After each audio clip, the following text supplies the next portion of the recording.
Hello, my name is Rick Forrest, and I'm here to talk to you about a pressing issue: children in need of loving, stable homes. It's been estimated that worldwide over 100 million children live without caregivers. In Kentucky, 2,000 children need homes right now.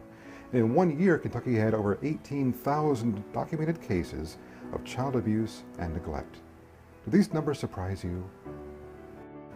Adoption is a way to provide a loving, caring home for many of these children. Thousands adopt every year. In fact, 2 to 4% of households in America contain children who have been adopted. 15% of these adoptions come from foreign countries, while 85% come from right here at home. These are loving, caring families who are seeking to enrich their own lives and the lives of the children they adopt.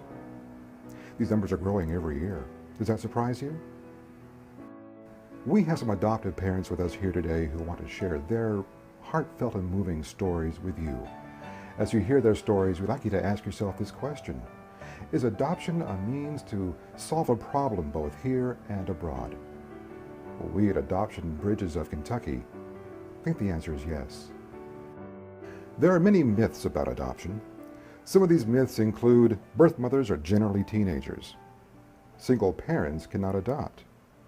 Birth parents do not love their children, thus place them for adoption. It's best if birth parents and adoptive parents never meet. Birth parents don't care who raises their children, they just want to get rid of them. I am too old to adopt. These myths are both untrue and they're cruel. Today we have the chance to hear from a birth mother who placed a child for adoption, a single adoptive mother, and 2 couples who have also adopted children. They want to tell you the truth about the adoption process. Right after I graduated from high school, my mother was diagnosed with cancer, and I guess maybe the middle of my freshman year of college, she passed away. 3 months after that, I found out I was pregnant. And it was just a really overwhelming time, and there was just no way that I was going to be a parent. So we found the adoption agency and talked to Carolyn, and she showed us some profiles, and she said, you know, there's no pressure, you don't have to do this, but here are the people that are available. The unrealistic decision would have been to be a parent. So the decision to go with adoption was actually a very comforting decision, and it was one that made me feel better about my situation. Adoption seemed unrealistic to us because, first of all, we were unfamiliar with the process. We feared a lot of things about adoption. We feared whether or not we would bond with a child that wasn't biologically ours. We wondered how we would raise a child that was not biologically ours. I assumed that being single, I would wait a really long time, and I also didn't have a lot of extra money lying around. Both of us being over 40, we thought we would never going to be chosen as by the birth parents, so we thought this was basically ruled out. Everybody told us that there are simply not too many infants available for domestic adoption, so we thought there was no chance. And I just had a lot of concerns and fears about exposing our biological daughter. We have an older daughter that's 8 right now, and whether I wanted to expose her to an adoption or try to have another biological child.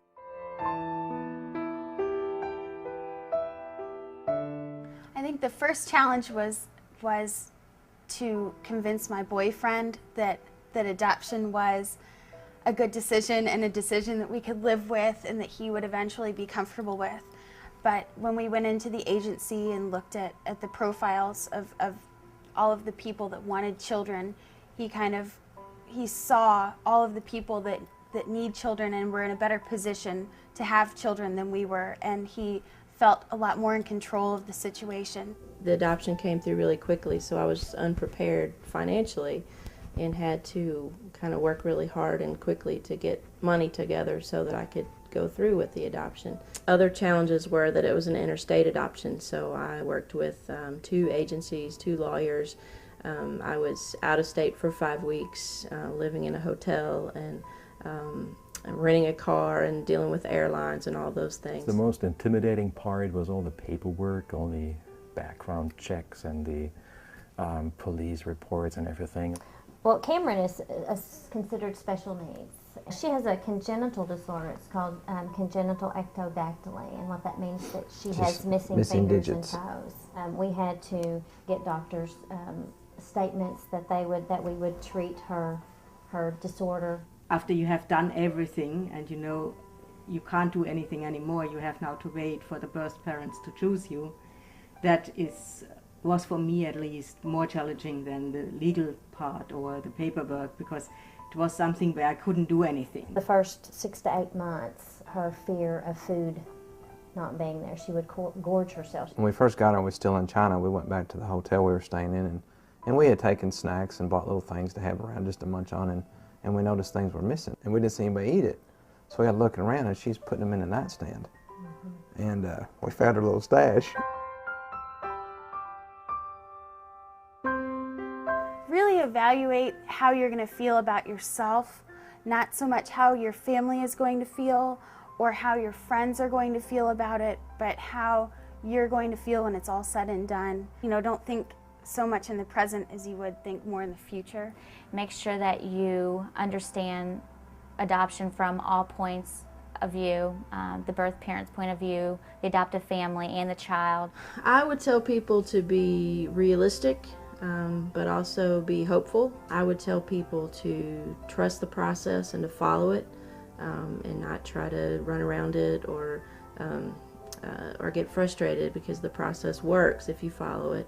Don't try to go it all alone. You have assistants, you have people in the agency who can help you, you have support groups, get engaged with them, and there's plenty of people who are in the same situation as you. Connected with other people who are going through the very same thing that you're going through, and then people who have already been through it that can give you wisdom. And enjoy it.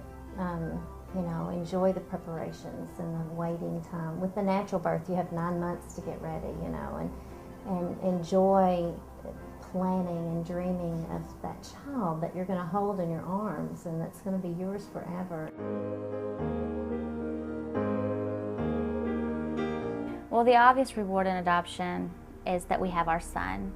I feel like after much time going through fertility treatments and wanting to be a parent so badly that you feel like you may never be awarded that joy of having a child.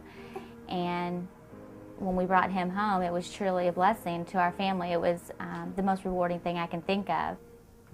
Having faith. It's the biggest reward you can imagine. Having her around, she really turned our world upside down, and it's more or less really the biggest reward. Just seeing her in the morning when she wakes up and she smiles at you, it's like the sun goes up.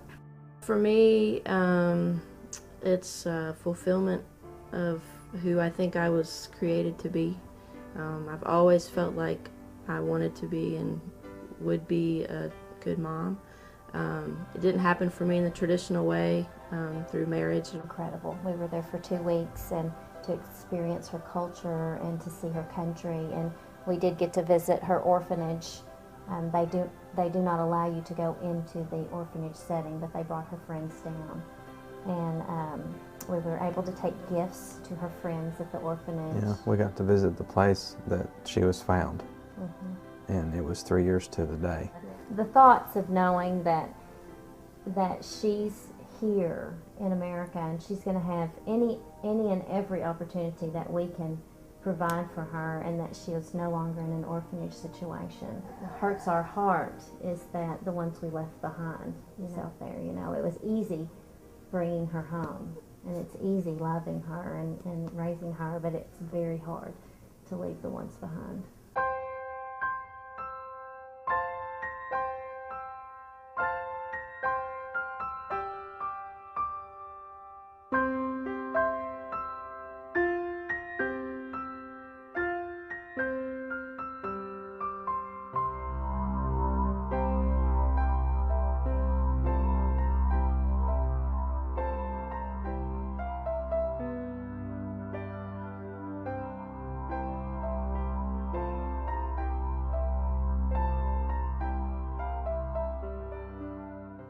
Thank you for joining us today.